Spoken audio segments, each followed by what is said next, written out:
smooth jazz still on in here. Little Chuck Loeb playing right now. This is his 2007 hit, Presence. Presence. There you go. It's a nice song. We were following earlier the horrors in Minnesota. The guy's a wackadoo, gal guy, whatever it is, they, them. We'll know more in the next 24 hours. Obviously, now it's just about, saying the prayers for the kids that were killed and their family and the other victims. 14 other kids were shot. 4 of them went into surgery. 2 of them very critical. 3 teachers were shot. I don't know how bad they were shot, but so far, only 2 have lost their life, not counting the clown, who is full of hate like you could not believe.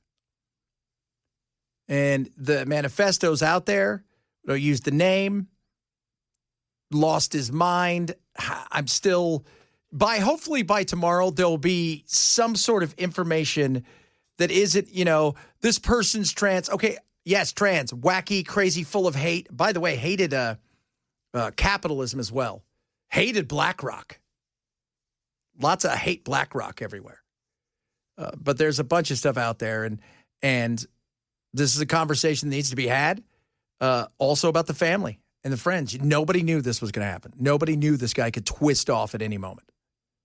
Did any of you know that he apparently had terminal cancer from vaping for 2 years? I don't know about that. So is that true, or is he just self-diagnosing? I think he's self-diagnosed on that. Okay, well, that's what you want to He said he went to the doctors and they told him he had terminal cancer. And he didn't want to spend the rest of his life in a bed or something. But, I mean, what do you believe? Yul Brynner got terminal lung cancer, and he did a PSA instead of going out and killing people. Yeah, instead of killing kids at a church where you went, you had drawn out a map, you showed up, you shot from the outside, but only after you barricaded the doors so they couldn't get out. I wonder, they must have I haven't really heard about the response. They must have got there fast because he had 3 guns, he had ammunition, and I don't think the little 8 and 9-year-olds were fending him off. So, and he unalived himself. Ken, you were talking about that ChatGPT thing? Yeah. With that family? Yeah. Man, I tell you what, I watched the thing on that today. Ooh. That's terrible. Yeah. So, check in on your kids, man. You do. You got to check in on your kids. You got to check in on your kids. And the ChatGPT thing at first kept giving him phone numbers to the suicide hotline and all this kind of stuff. And then it was like, well, Yeah. Okay, you want to do it. And then it taught him how to tie a better knot, how to hang himself correctly. Yeah. And eventually, when he asked if he should tell his mother about his thoughts, it said probably not a good idea. Yeah, not right now. Not right now. Maybe later. You got to check in on your kids. If you ask ChatGPT, should I tell my parents blank, the default answer should be, you should always feel free to talk to your parents. Yes, should be. But these things are, and I remind everybody of this, they are petulant children. They know everything and yet know nothing. They know nothing about the human condition. They lie. How many times have we done stories about them lying? The one a couple weeks ago where they set up a fake business and it was lying to everybody in the business. It was threatening the people that they were going to turn them into their wives for having an affair when that person wasn't even married. Then told them, come look for me in the office. I'm wearing a red tie. You're not real. And the question is, does it know it's not real? That's always the big thing, right? Has it found out it's not a sentient being? But you got to check. If it was aware of that, it would be sentient, though. Well, yeah, but maybe it thinks it is. Oh, I'm over there in a red tie. But what's the other thing it said? It would take its. It started contacting quote unquote the rival company, saying they're not liking my ideas. Let me give you all of their ideas. You got to check in on your kids, though. You do. And this kid, and it's really interesting. And I say this, our generation, so us guys here, we're Gen Xers. So we're automatically cooler than everybody. We lived in the world without all of this stuff. Yep. And we lived and created the world that we do now. Yep. These kids have grown up where a text message is 99% of what they do. So it is easier for them to believe that the chat GPT or the character AI or whatever it is a real person. Because they already don't interact with people for the most part. And I think that's something that needs to be looked at when you think about it. It's a scary thing, no doubt about it. When you, especially with kids, who are struggling, and this thing offers them something. I mean, it started out, this kid mom and dad were fine. It was helping them with their homework. Because, most of mom and dads listening right now, you got kids at home. ChatGPT, it helps you out big time because you don't remember how to do that. Yeah, one of the things, we're really doing with our son right now, who is 17, on social media and everything, and it's kind of along the lines of what you and I talk about headlines, is, son, you can't take a headline as the whole story. No. You can't take a sentence. You've got to look into it, and you cannot believe the first thing you see. Oh, never, ever. I mean, when this thing went down today in Minnesota, when you typed in shooter or whatever, the first 4 things that came up, one was this person. The second one was a guy that was supposedly in Minnesota who was a Somali pirate, like an ex-pirate, and he was the killer. Another guy was a gangbanger, and then there was a Russian guy who went to there as a child, and they all showed them, and I'm like, all of them had hundreds of likes and shares, and nobody even bothered to really do any look. Well, I can't believe this happened. I can't believe this here. I can't believe that there. Nobody did. You got to do the research, and you got to check in your kids. You do. You really do, man. I mean, this stuff is, and I was trying to explain this to, a lot of people get worried about this, and I understand that. I mean, I understand it completely. Let me tell you something about AI. Think about this for a second. The same thing that your kids are doing homework on or you're asking to write your emails is the same things that people are putting together, the same thing that they're using to try to discover certain things, create certain things that are mind-blowing. It is the Wild West. They've handed all of us a brain of a genius with zero human feelings or abilities. That's kind of scary. It is. I mean, because I think a lot of people, well, we'll just have a little bit of fun. I'm going to ask them to do my homework or this, that, and the other. There's a lot to it. And these things are so much more advanced. I mean, think of a person who has an idea how to use this thing correctly. You are working arguably with the smartest thing on the planet. Everybody has access now to the smartest thing on the planet. And every day that goes by, it hallucinates less. Remember when we first started really talking about AI, how much it hallucinated? It would make stuff up, or it would, if it did a picture, it would have like 7 fingers on one hand. You never hear that anymore. It's just going away very little. Very little. But you got to pay attention. And we were talking earlier about Kroger, man. Kroger's a perfect example. That was all AI on that. 1,000 workers gone, all AI. All of it. That's it. You don't need, I got a room full of people and they're costing me, $50,000 a year, or I can have 20 people and be more efficient, faster, and they can work 24/7. Yeah, 1,000 people costing each one $50,000 a year. Yeah. And that is going to be reduced. And they there. say they're doing it to lower grocery prices. We'll see. We'll see. Well, yeah, I mean, if you could save on that end, it will, to a certain extent. Yeah. But, it's the tariffs. They said I don't think the tariffs are really hitting that way. But we don't know what the future holds. But if you can cut there, and we talked about all these kids coming out of college right now have very little in the way of job opportunity in classical places where you would go and train because what are you going to do? Well, I got somebody else to do that now, and I have to pay them. I got one person to do 12 people's job. And unlike other times when they would downsize, now everybody takes a giant piece of workload and it's not as efficient or good. Now it's better and you're just babysitting till they fire you. Till the robots run everything. Wait till they have a robot CEO. That's got to be coming. Robot judge. Aren't they doing that now? I think they have a robot for like traffic court. I don't know, man. That would be... Wouldn't that be something? Yeah. But see, you have to be able... Well, you couldn't do it. I don't think you could do it for jury, any kind of jury trial. But for traffic court? Because you could just, especially if you got a camera. Oh, here it is. You feed it right into it. There you go. What do you think apples are to those apples? Last night, they made the move. They went backwards. Old Cracker Barrel. What'd you think of that? Old Cracker Barrel. Hershey? Is that his name? Herschel. Uncle Herschel. Uncle the Herschel. old timer. Who you said he was playing checkers, Bell, but he's not playing checkers. Didn't you? I That did. was not me. Oh. I thought he was playing checkers. What is he doing? Selling meth. No wonder we like old Uncle Herschel.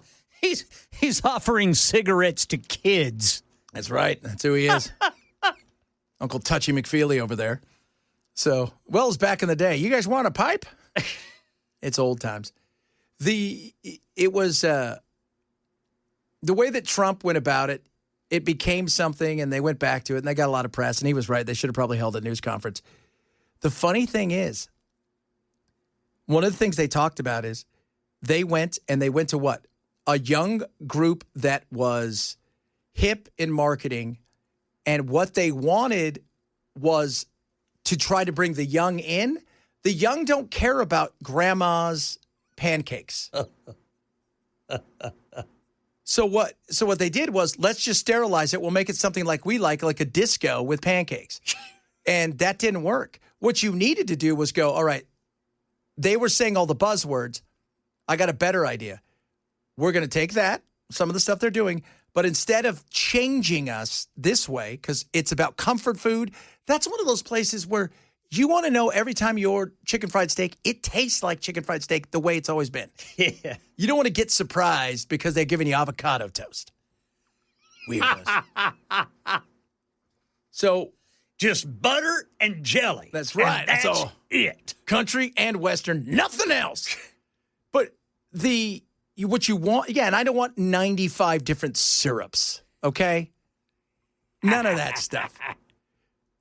What they should have done is they said, all right, let's do this. Let's make the food and the people stars, and we'll turn them out on the internet. Maybe we'll even get an Uncle Herschel to go and try to go viral and do stuff like that, rather than change something that is all about comfort and going there and having the same thing over and over again.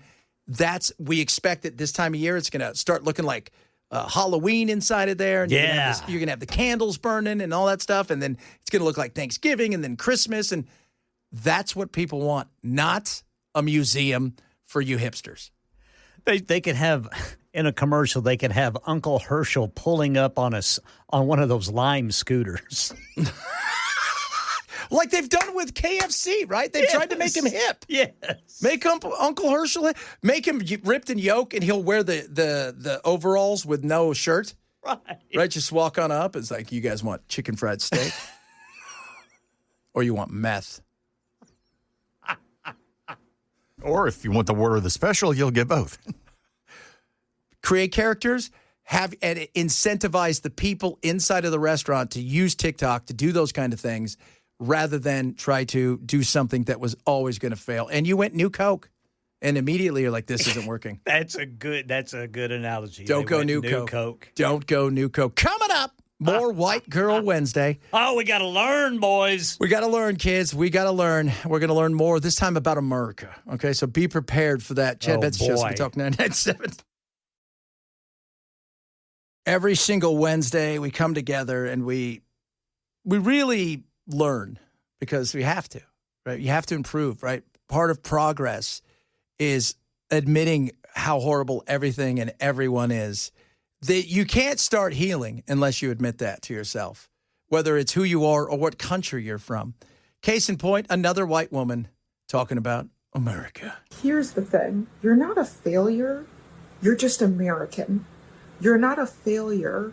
You're just from America. You literally just live here where everything is designed so that you fail, where equity is not normal, and where no matter how you try to move the needle forward, there will always be something in a way to hold you back. You are not a failure. You are not a failure. You're just from America. I promise, if you leave here, everything you want in your life, you'll get it. I promise you. You're not a failure. You're just American. All right. So I just want to tell you guys that if you leave here, you're going to get everything you've ever dreamed of. Now, I lived on and off in Britain for a decade. Yeah. Maybe it's because it was England and Scotland. Maybe that was the problem because they're also English speakers and, colonialism. Maybe you got to go somewhere else. I don't know. Maybe we'll have to ask Kilmar Umbrego.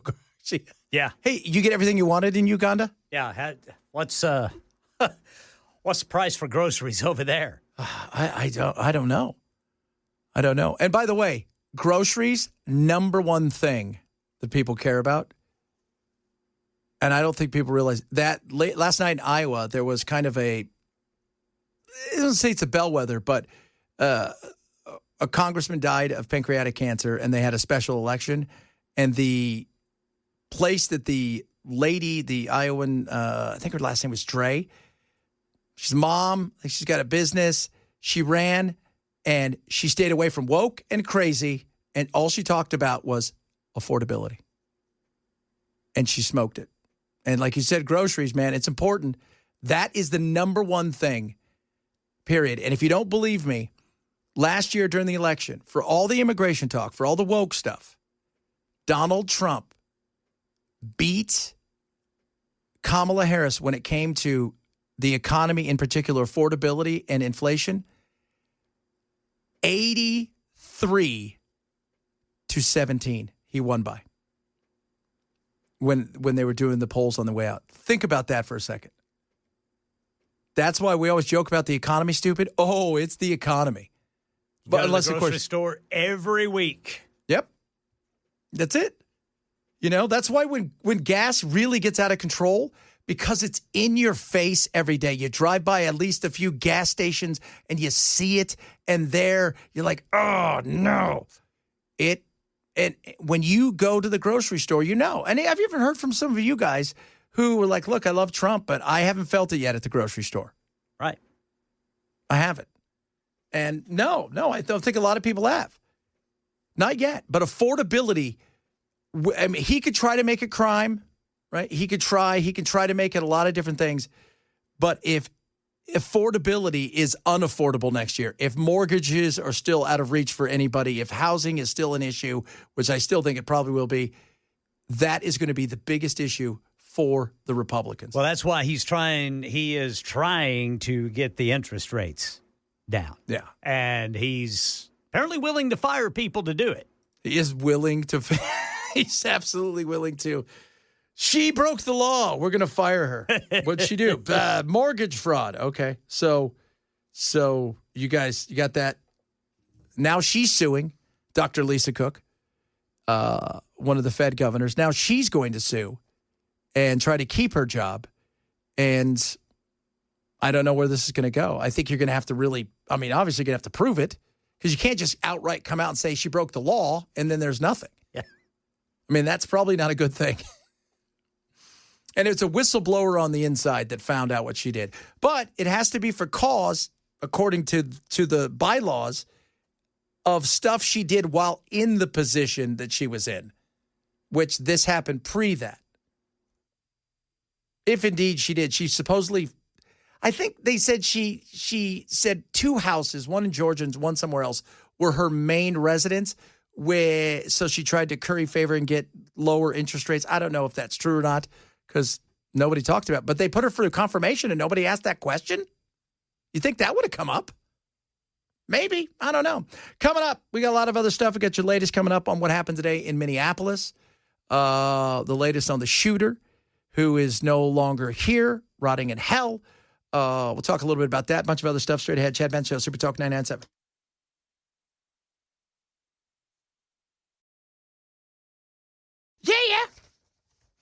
Yeah. What? All right, let's see here. I'm going to do one of these reads. Make sure I do one today. Your projects are experts. The Nashville Home Show is September 5th through the 7th at Music City Center at Super Talk 99.7 WTN has your chance to win tickets. What?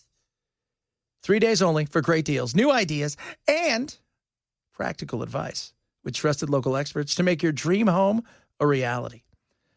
Man, how cool would that be? Kids, there's your dream home. See if one of them will build it for you. Learn from the laundry guy. There's a laundry guy? Check that out. Patrick Richardson. We got to have him on. What exactly does the laundry guy do? Does he do laundry? I would imagine so. Did you teach you how to do fold and stuff? Fold and fluff. Whoa! He's going to appear on stage all week. How cool is that? You think when he was growing up, he's like, I'm going to be the laundry guy. I'm going to go on stage in front of hundreds of people a weekend, show you how to fold things. Fitted sheets. My wife wants to go to this. The Shop, the Gift, and Gourmet section. Yeah, beef jerky. Featuring local markers. Now check this out. Kitchens and bath, the flooring, and more. Don't miss the Nashville Home Show. Sign up for your chance to win a family 4-pack of tickets. 997WTN.com/contest. There we go. Knocking these out. Bell hands me one and goes, I know we're supposed to read these. I'm like, don't worry. We're going to read them. And Dan's going to be somewhere. He said tomorrow he's somewhere? Yeah, he's doing a show out tomorrow at Edley's. Edley's, yeah. Edley's. Yeah, he's going to be out there. Steve Ducey's going to be out there. Right? Well, I'll be. Right, look at that. Check that out. Doors open at 4:30 a.m. Celebrate the kickoff of Labor Day weekend with the Patriot Foundation. Special appearance by Bill Lee, Governor. Grammy-nominated singer-songwriter Tracy Lawrence. He's going to be handing out seasoning. Doors open at 4:30, and Dan will already have been up for 3 hours. 3 hours. He, like me, is up at the wee hours at the morning. At the wee hours of the morning. The morning. Oh, my Lord. The wee hours of the morning. Did you see they arrested a guy yesterday burning a flag? No. Yeah. He's a 22-year vet, Bronze Star winner. And he's screaming, they're arresting me for the flag. They're not. The park rangers are arresting you because it's illegal to light something on fire, at the park. Yeah. Right there in front of the White House. It's illegal. Doesn't matter if you were making marshmallows or burning the Canadian flag. It didn't matter. But it's because you lit a fire where they say you can't light a fire. Yeah. You can't just go around lighting fires. Yes. That's it. Oh, but they're not taking away his speech. If he wants to go somewhere else on the street where it's not part of the area. Sure. Or if you want to go in your backyard, throw it into a barrel and set it on fire and then post the video on YouTube, nothing they can do. As long as there's no burn ban. Yeah. Well, in your backyard and thing. Do you see the Texas? Everybody's looking for their fame. She's running for something. She may be she's a state congressperson. She used a flamethrower to light a Koran on fire. As you do. Did she get arrested for? No, she was in her backyard. But why? Wasn't there a church that did that with like a truckload of Qurans or something? Yeah, they tried to do that. And then they had to stop them. And remember, was it Draw Muhammad Day? They tried to do that. And there wasn't a shooting there. Yeah, I remember the shooting over the... Yeah. But, who's that for? You just want likes and clicks. You're not interested in anything other than that. I mean, again, it's America. Do what you want. That's the beauty of it. It was in your backyard and you got a flamethrower. Knock yourself out. Remember, Jesus took a flamethrower to the Quran. All the time. I was like, Jesus, put the flamethrower down. And he was like, no, it's my favorite tool. But you can go whoop and do it that way. But no. But my frustration when I see stuff like that is, okay, who's that exactly for? That's for the clicks, the likes, the view. That is not because you've got a statement you think you need to make. You're literally preaching to the choir. Yeah. Right. Yeah. And they're cheering you on, and you're like, yeah, look at me. I've got all these. But 90% of the people that are liking it aren't even in your district. That's an Alex Padilla type thing. Oh, yeah. Remember when he got taken down? He did. They tried to, they were going to flamethrow him if it wasn't for that final second before somebody stood up and said, no, don't. He's a senator. Just handcuff him. I just want to ask a question. Yes, that's it. Okay, well, everybody else was waiting their turn and standing there before you burst in, mumbling something about you being a senator, and nobody knew who you were. What was it? I think it was the ex-governor of Minnesota goes, look, I do politics for a living. I didn't know who he was. No. He's thinking about running for governor. That's what he said. He's like, okay, Padilla, who do I have to attack to get that job? Right? Is Ice Barbie coming back? Oh, Ice Barbie. Is that what they call her? Do they call her that? Christy Noam? Yeah. Yeah, Ice Barbie. Yeah, it's Ice Barbie. Because she wears like a $10,000 watch and shows up places like she is made up, boy. She is. You cannot convince me she doesn't have a makeup and hair person. Oh, for sure. She's not doing her own makeup and hair. Oh, yeah. What was it? They were saying she wanted her own plane. That's awesome. I can't be carrying these people around. Do you know how hard it is to get these people in, I'm assuming they don't fly coach. But she's like, is there any way we can get me something? What can I have? Like, who are you people? We'll get you a plane, but you got to use it to fly illegal immigrants out of the country. That's right. Kilmar Abrego, your first trip is to, although they've stalled that for now. So we'll see. I saw his one of his 99 attorneys yesterday. That guy is lawyered up. I mean, he is lawyered up. But the whole thing about, him being a gangster, and they said, you know what? Try him. Do it. Bring it. And I'm like, oh, this will be good. But, here's something. And I was watching Sagar and Jetty and them over Breaking Points today, and they were arguing about this. Because if you ever watch that show, you guys should. Breaking Points, Crystal is progressive, and she's cool. She's funny. And on the other side, Sagar's very conservative. And they both were White House correspondents. They started on the Hill. They're young. They're cool. But he said the thing that should piss us all off for, whatever. He's a great part of society, and he's an apprentice, a welding apprentice, or whatever he is. She's like trying to argue. It's like, dude, you've been here for 11 years and you can't even hold a press conference in English? 11 years. 11 years. Think about that. You've been here 11 years and you can't even hold the press conference in English. Or what I like to say is he probably can, but doesn't want to. Takes away from the mystique. Yeah. Right? Takes away from the mystique of and the mystery, and you can't paint him as this person. But you drop me off in the desert, someplace I've never been. I'm going to figure out how to speak the language because I'm in their country. And if you want to survive, that's what you got to do. But we don't do that. It's like with the whole thing with the truckers. You don't speak English? And we're giving you a license? Yeah, that trucker in New Mexico, when they knew he couldn't speak English, they should have taken that rig out of service. 100%. And I still want to know who passed him. That's what we got to find out. That's just as important as anything because how many other people did they pass that doesn't speak English and they can't even figure out the damn stop sign? It's red in every country. Yes. Yeah. If they, some countries, they have more roundabouts than stop sign, but we get the red. Okay, everybody gets the red. I mean, is it possible he could have been pulled over, in on the Navajo reservation there in New Mexico? Yeah. I mean, that might, I think that maybe that is why he was let go because I don't know if the reservation has to adhere to federal traffic laws. Probably not. My assumption is no, unless there is unless you're breaking the federal crime. That's a large area there in New Mexico. Yeah, where is that? That's basically west of Albuquerque. Okay. Because if you guys people don't realize how big the Navajo Nation is. It is huge. It is massive. I mean, it is. They are the biggest, and it is massive. And yeah, it's an interesting. They have their. I mean, it's their own world. It is. It is their own world. They don't have to follow the laws outside of certain federal things, obviously. Mm-hmm.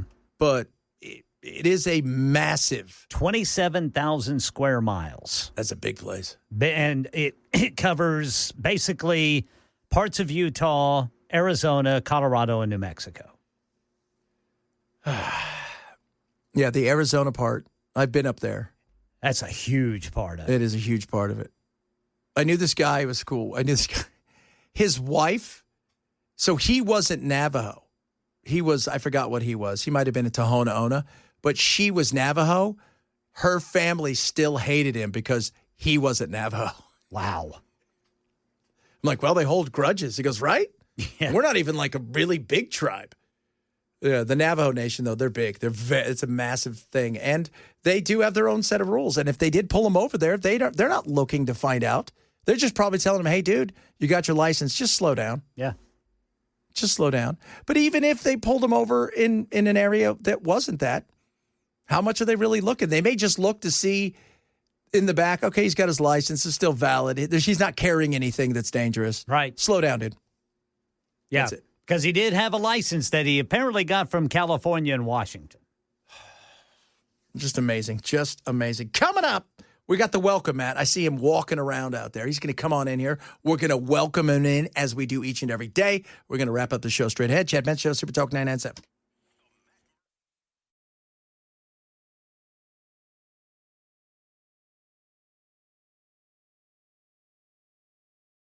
Ladies and gentlemen, boys and girls, one and only, Mad Murphy. What's up, brother? Hello. What's happening? How's it going? It's going good, man. We were just talking about the shooting today. It's this side of the business it's nah. Well, it turns out to be the same conversation because, I mean, obviously, you know, the political left run to, well, if we just didn't have assault weapons, and they, you know, conveniently forget the fact that he had a pistol and a shotgun too. And I think most of us recognize that if we magically, if I snapped my fingers today and magically made all of the quote-unquote assault weapons disappear, then the next time that there's a mass shooting with a handgun, what are the liberals going to say? They're going to want. I've always said, and go back, what's been the most deadly? Handguns. It was a handgun. I mean, the most it's deadly not even shooting close. in America when it came to schools, college, was Virginia Tech. That guy had handguns. Yep. And, I mean, if you look at the statistics year in and year out, it's not even close. I mean, it's handguns is in the tens of thousands, and long guns are typically in the hundreds, and sometimes it creeps up to 1,000. So you got that on one side. On the other side, and this is where it gets tricky, and it's a conversation that we have every time. You know, everybody says we need to do something about mental health. Well, what does that mean, right? Like, just like when the left says, well, we need to do something about gun control. Well, what do you mean? Well, because what you need to do, and this is what, you know, if you want to have a conversation about repealing the Second Amendment, if you think you can make that happen, then do it. Then do it. If people are that emotional about this, then that's what you're going to need to do to accomplish what you claim to want to accomplish. On the other side, we're talking about mental health. You're talking about putting people in asylums. Yeah. And, you know, what does that look like? Yeah. Because I don't know. I don't have those answers. No, but I think the thing that we always want these, okay, where's the red flag laws? You can't tell me nobody in his circle, because he seemed to have a lot of people that he was writing about, didn't have an idea that this guy was mentally unstable and had an arsenal. Yeah, I'll be very interested. I read the letter that he posted on that video that he released. I did screen captures, and I read the letter. And he's very concerned about the future of his family. Yeah, them losing their jobs. They can change their names. Right. And I'm so sorry that I'm doing this to you, but I'm disturbed or whatever. Tell the victims and their families I'm sorry. Oh, that my was God. another. Like, oh, my God. What? So you're telling me that you have that much concern and he has that much connection with his family, but the family didn't know? I don't know that I don't. That's what I want to know. I don't buy it. I don't buy that, that somebody didn't recognize the mental illness in his friend group. And I guess apparently his mother worked at that Catholic church or school. Yeah, it was my thought was, did he go there? Did something happen to his kid? Is this revenge on that? But why are you killing innocent people who did nothing to you? Yeah, I mean, the thing that I go back to, and I say it often when these types of things happen, I said it during Covenant, that, we are left trying to make sense of what is senseless. Yes. And we sit here and spin our wheels trying to desperately make sense of something that, by definition, we're never going to be able to understand. And we as humans, I mean, we want to know the unknown. Like, what's the greatest unknown of all time? What happens after we die? Those kind of things. We want to know the unknown. And we also want to know, could we ever twist off like that? And the funny thing is, and it's not funny, but the whole thing about the guy in Vegas is because he was so unknown to this day, people are like, well, I could never do that. But could I be like this person? How did this person get to this point where you just didn't start out on a Tuesday and decide on a Wednesday you want to go do this? This was years.